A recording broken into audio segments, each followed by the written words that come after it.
예, 북한이 김정일 사망 4주기를 앞두고 이 본격적인 추모 분위기 조성에 나섰습니다. 네, 또 3주 만에 황병서 군 총정치국장이 다시 등장하고 이 조영원을 비롯한 젊은 피들이 급부상하고 있습니다. 전문가들과 더 자세한 이야기 나눠보겠습니다. 문성묵 한국국가전략연구원 센터장, 안찬일 한경대 초빙 교수 나오셨습니다. 안녕하세요. 안녕하세요. 안녕하십니까? 안녕하십니까.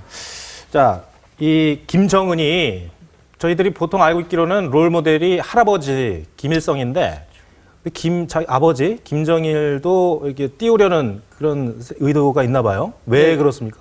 이번이 이제 4주기인데 예. 말하자면 이제 지난해 3년 탈상할 때 그때 이제 사실 털고 가려고 했을 겁니다. 이설주 김정은의 부인 이설주가 이제 1차, 2차 그 추모 소위 태양궁전에 갈 때는 김일성 예. 배지를 안 달았다가 작년엔 달고 나타났단 말이죠. 그래서 좀 다 터는가 보다 했더니 아직 안 터는 것 같고 이제 내년 5월 초에 이제 7차 당대회를 열어야 되니까 네. 올해 아마 김정은을 조금 띄우고 아까 지적하신 대로 김정은은 외모에서부터 정책까지도 다 김일성을 따라하지 자기 아버지가 실패한 지도자라는 걸 어느 정도 인정을 하고 있거든요. 그렇기 때문에 김정일에 대해서 언급하는 걸 거의 안 하는데 올해 아마 이제 깨끗이 4년상으로 털고 내년부터는 아버지를 좀 잊고 할아버지 쪽으로 해서 아마 쭉 밀고 나가지 않을까 그렇게 전망이 됩니다. 네, 예. 문 센터장님, 북한의 권력 서열 2위가 황병서 군 총정치국장이잖아요. 한 3주 동안 사라졌다가 나타나는데 이걸 어떻게 해석을 해야 됩니까? 예, 그렇지 않아도 황병서가 한 20일 정도 공식 석상에 나타나지 않았기 때문에 네. 우리 내부에서는 뭐 와병설 또는 뭐 중국에 간 것이 아니냐 또는 최룡해의 뒤를 이어서 혹시 좌천된 거 아니냐라고 네. 하는 그런 추측들이 쭉 나왔었는데 일단 김정은 그 방문 행사에 수행을 했단 말이죠. 네. 그걸 통해서 일단은 뭐 이 좌천되거나 한 것은 아닌 걸로 일단 보여지는데 네. 그 나온 표정을 보니까 얼굴이 썩 좋질 않아요. 이렇게 건강이 이렇게 좋아 보이지 않고. 그래서 일단은 뭐 지난번 그 8.25 합의 목함지뢰 도발 이후에 남북 간에 했던 그 합의 이후 마치 북한 내부에서는 총 한 방 쏘지 않고 확성기를 껐기 때문에 공화국 영웅이라고 하는 칭호도 한때 받았다는 그런 보도들이 있었거든요. 네. 그래서 일단은 황병서가 건재함을 보이기는 했습니다만 최룡해의 모습과 같이 예. 언제 또 어떤 모습이 될는지 북한 내부의 권력 서열이라고 하는 것, 또 그 자리라고 하는 것이 얼마나 불안하고 허망한지. 또 요동치는 것인지 예. 말씀하신 대로 그걸 보여주는 북한 내부의 상황이 아닐까 봅니다. 아니, 지금도 김정은 주변 사람들은 뭘 잘못하면 좌천이 되고 숙청당하고 잘하면 갑자기 옆으로 오게 되고 아직도 그럽니까? 그렇죠. 아직도 그게 이제 멈추지 않은 그야말로 공포 요동을 정치? 치고 있는데 예. 이제 말씀하신 대로 황병서가 이제 급히 복귀할 수밖에 없는 것은 12월 1일이면 북한은 2016년 새학년도 전투정치 훈련을 시작합니다. 네. 여기 이제 군서열 1위가 빠질 수 없고 예. 또 12월 3일, 4일 그 평양에서 사이어 문화회관에서는 포병대회가 열렸습니다. 예. 여기 이제 주석단에 김정은이 나오는데 황병서가 안 나올 수가 없거든요. 뭐 유일한 군에 지금 군복 입은 차수인데 허술하게 저 뭐 대장 상장만 앉혀놓고 김정은이 나올 수도 없고 하니까 좀 무리한 채로 아마 나온 것 같고 네. 또 이번에 보니까 그 주석단에 이제 우측 네 번째로 이제 박종천 그 화력 지휘국장이 나왔는데 이 사람이 이제 지난 지뢰 도발 그 대책에서 뭐 잘못해가지고 좌천됐다 이런 소리 있었지만 아닌 게 아니라 그때 보니까 대좌까지 달았었고 한때 상장까지 우리 중장까지 올라갔었던 사람인데 네. 대자면 대령까지 내려갔다가 이번 주석단에 나타났는데 별 하나 소장을 달고 나타난 겁니다. 네. 그러니까 북한이 나름대로 그 지뢰 도발을 하고 거기에 대한 문책을 했는데 뭐 작전국장이나 이 화력지휘국장이나 몇 사람에 대해서 문책했는데 결국 쫓아 보내지는 않고 네. 겨울 좀 잡아 뜯는 걸로 이제 대책을 세운 것 같습니다. 네. 그 최룡해 노동당 비서는 또 불경죄에 걸렸다고요? 예, 그러니까 글쎄 어떤 형태로 불경을 했는지 뭐 저희가 네. 확인할 도리가 없습니다만 또 어쨌든 졸았나요, 또? 글쎄 이게 한때 그 권력서열 2위 총정치국장 황병서 앞에 총정치국장을 했고 네. 권력서열 2위라고 그랬고 또 또 출신 자체가 빨치산 혈통, 그 네. 아버지의 뒤를 이어서. 그래서 어쨌든 북한 김정은 정권을 떠받드는 중요한 인물 실세 중에 한 명이었는데 저렇게 허망하게 다시 또 혁명화라고 하는 그런 자리에 들어갔는데 그동안 뭐 몇 차례 최룡해가 그런 과정을 겪고 다시 재기하는 그런 과정들이 있긴 있었어요. 네. 근데 이번에 이제 그런 위치에 있음으로써 앞으로 과연 다시 권력을 회복할 수 있겠느냐 하는 부분에 대해서 우리 내부에서 좀 평가가 엇갈리고 있습니다만 어쨌든 최룡의 나이가 그렇게 아주 고령은 아니고 또 김정은 자신도 자신의 권력을 유지하기 위해서는 일단 그 빨치산 그 세력들의 네. 지원, 지지가 또 필요하다고 하는 측면에서 봤을 때는 불경이라고 하는 그거에 대한 일정한 책벌을 한 이후에는 다시 또 등용해서 쓸 가능성이 좀 더 많지 않을까 하는 생각이 듭니다. 예. 네. 교수님, 이제 잠수함 얘기 좀 해볼게요. 예. 지난달 28일에 그 북한이 잠수함을 통해서 정확하면 SLBM 예. 발사 실험을 했다는 보도가 있었는데 네.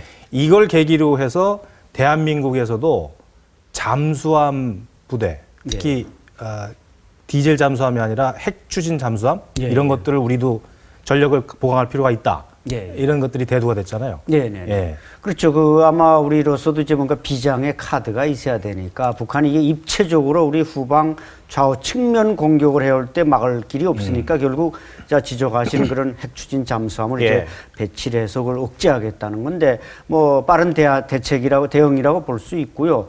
북한이 아마 지난번에 이제 그 SLBM 이렇게 사출해서 이제 그 콜드 런치 방식이라고 이제 캡슐에 넣어서 뿜어 올리는 그런 방식을 택했는데 아마 실패하지 않았나. 왜냐하면 항해 금지 구역을 설정해 놓고도 탄두는 날려보내지 못했다는 것은 예. 그냥 사출만 하다가 그 단계에서 멈췄다는 얘기거든요.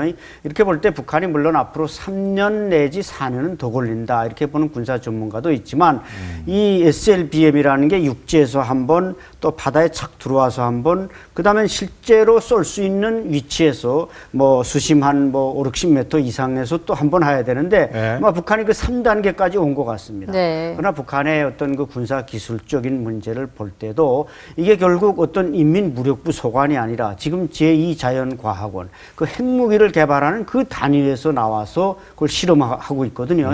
실제 보면은 그 현장에 군인보다도 오히려 이 그 제2자연과학원 노농조기대 복장 비슷한 사람들이 나와서 하는 걸 보면은 상당히 북한이 이것을 소위 국가적 차원에서 지금 개발하고 있기 때문에 예. 우리로서는 여기에 대한 대비책을 세우는 게 상당히 중요한 것입니다. 네.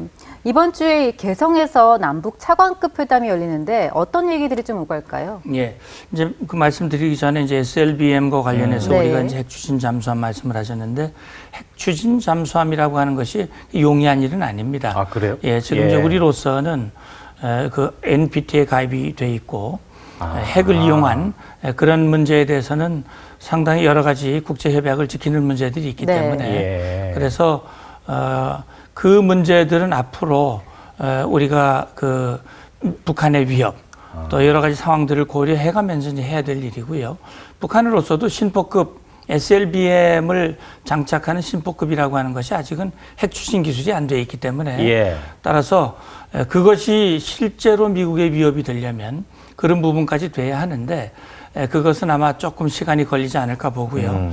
말씀하신 이제 개성에서 그 개성공업지구에서 이제 당국간 회담이 11일 네. 그렇습니다. 이제 금요일 날 열리게 돼 있습니다. 물론 남북 관계 개선을 위한 현안 문제를 논의하도록 돼 있는데 사실은 남북 관계 개선을 위해서 우리 대한민국과 북한의 입장 또 추구하는 또 요구하는 의제 이런 것들이 상당한 차이가 나기 때문에 한 번의 회담에서 어떤 합의가 나오고 그것이 남북관계 개선으로 이어진다고 단정하기는 어렵고요. 일단 1차 회담에서 양측의 입장이 어떻게 나오느냐 그것이 아마 앞으로 회담의 그 전도를 가름할 수 있지 않을까 하는 생각이 듭니다. 네. 알겠습니다. 교수님, 아니, 소송 당하셨다면서요? 그렇습니다. 예. 그 좀 과정 좀 설명해 주세요. 그리고 지금 어떻게 무슨 반응들이 있습니까? 뭐 탈북 단체들이나 이런 데서는 좀 격렬하게 반응해서 네. 성명도 발표하고 예. 그랬는데 일단 이제 미국에 지금 망명해 살고 있는 고용숙. 고용숙이 누구죠? 김정은의 이모 아니겠습니까? 이모. 그러니까 어머니 고영이가 2004년 파리에서 예. 유방암을 치료하다 죽었기 때문에 예. 사실 또 김정은을 실제로 그 스위스에서 유학할 때 이렇게 케어하다가 네. 미국으로 망명했단 말이죠. 그렇기 때문에 어떻게 보면 김정은에게는 가장 가까운 혈족과 같은데 이 여성이 이제 남편 박건을 서울에 보내가지고 우리 강용석 변호사를 통해서 탈북자 세 명을 이제 고소를 했습니다. 네. 그러니까 뭐 자기 아버지는 친일파도 아닌데 우리가 친일파라 그랬다. 예. 뭐 그다음엔 뭐 여러 가지 돈을 들고 뭐 튀었다 이런 말을 했다고 해서 고소했는데 제가 볼 때는 이 여자가 이제 황장엽 선생도 마찬가지지만 네. 이 대한민국에 와서 자유세계에 와서 북한에 좀 고위층으로 있다가 로얄 패밀리로 있다가 자유세계에 와서는 이 자유세계에 적응하는 교육과정을 거친 사람들은 자유세계에 깊이 적응하지만은 네. 이 고영숙이란 여성 또 박건 외교관은 부부로서 이제 소독을 통해서 망명했지만 예. 미국에 가서 이제 조용히 살다 보니까 우리 대한민국 사회나 이런 데 대해서 저는 잘 모르지 않는가. 네. 왜냐하면 그래서 이제 우리를 고소하면 그게 이길 것이다 이렇게 생각했는지 모르겠지만 이 증거 부재, 증인이 있어야 됩니다. 재판은 증인이 있어야 되고 네. 철저하게 재판은 증거주의인데 과연 뭐 친일파다 아니다 하는 건 우리는 언론에서 그걸 보도했기 때문에 또 그걸 말한 것이고 네. 따라서 제가 볼 때 아마 승소할 가능성은 거의 낮지 않는가. 네. 그럼에도 불구하고 왜 그러면 고소했느냐. 이분들이 네. 의도가 뭐냐. 제가 볼 때는 아마 이분들이 지금 미국에서 뭐 세탁소를 하고 있다 이런 보도가 있었고 예. 또 이제 누굽니까 이집트 대사 하다가 또 미국으로 망명한 분의 부인은 또 공훈 배우 출신으로서 김정일의 입당 보증을 받아 입당했는데 지금 미국에서 슈퍼마켓 하고 있답니다. 그러니까 비교적 생활이 그렇게 녹록지 네. 않고 고독하니까 어떻게 보면 북한이 뭐 변화할 움직임도 보이고 해서 혹여 이제 북한으로 좀 돌아가고 싶은 뭐 사람이 다 이제 죽기 전에 되면 자기 그 귀소 본능이 나타나니까 네. 뭐 후지모토 겐지 김정일의 요리사 책까지 썼지만 김정은이가 용서해서 평양에 불러서 융숭하게 대접하지 않았습니까? 네. 내가 이모인데 나도 좀 북한이 이제 돌아갈 수는 없겠는가 이런 생각을 해서 뭐 네. 이렇게 좀 평양에 유리한 말을 하고 있지는 않는가 저희들이 생각은 이제 그런 면도 있다는 것이죠. 네. 근데 이제 김정일의 모친 김정숙은 이제 국모로 좀 추앙을 받는 분위기였는데 지금 말씀하신 고영숙은 김정은의 이모죠. 그렇습니다. 그러니까 김정은의 생모인 고영이는 그런 분위기는 아닌가 봐요. 그렇습니다. 바로 그 점이 이제 아마 고용숙을 자극했을 가능성도 있죠. 그러니까 백두혈통이라는 걸 북한이 내세우고 지금 김정은 시대는 백두산 강국을 건설한다는데 백두산과 뗄 수가 없습니다. 그 김정숙은 김정일의 어머니는 그야말로 백두산 근처인 회룡에서 태어났고 네. 김일성을 따라다니는 빨치산을 했고 예. 뭐 해봤자 그냥 작식대원으로서 밥 짓고 빨래하는 거 했지만은 작은 김일성을 따라다니다 결혼한 거 아니겠습니까? 네. 그래서 뭐 내세워도 북한에서 뭐 이게 통하지만은 지금 고영이는 최근에 사진을 최초로 공개했죠. 이 대장 군복을 입은 5살 난 김정은을 이제 케어하는 고영이 모습을 공개했지만 그 외 많은 화면을 찍어놓고도 공개를 못하고 있습니다. 네. 그래서 공개했을 때 보다 안 했을 때가 더 유리하기 때문에 공개를 못 한다는 거죠. 네. 그래서 이런 모든 걸 생각할 때 어떻게 보면 고용숙이란 지금 이모도 네. 미국에서 그런 문제를 좀 잘 국내 국제적으로 판단을 해서 고소를 했어야 되는데 자칫 오해받을 소지가 있고 특히 이제 고소당한 그 세 사람은 저를 포함해서 세 사람은 북한이 이제 지금까지 우리 민족끼리 채널을 통해서 여러 탈북자들을 좀 말하자면 추락시켰습니다. 예. 뭐 있는 거 없는 거 조작해서 내보내다 보니까 많은 사람이 TV에서도 사라지고 그러지 않았습니까? 근데 이 세 사람에 대해서는 이때까지 뭘 내놓을 게 없으니까 뭐 우리를 흠잡을 게 네. 없으니까 뭔 끌어내렸는데 그러다 보니까 제3자를 통해서 우회적으로 끌어내리려는 것은 아닌가 네. 이런 의심도 저희는 안 할 수 없다는 것이죠. 알겠습니다. 네. 오늘 두 분 말씀 여기까지 듣겠습니다. 문성묵 한국국가전략연구원 센터장, 안찬일 한경대 초빙 교수 함께했습니다. 고맙습니다. 감사합니다.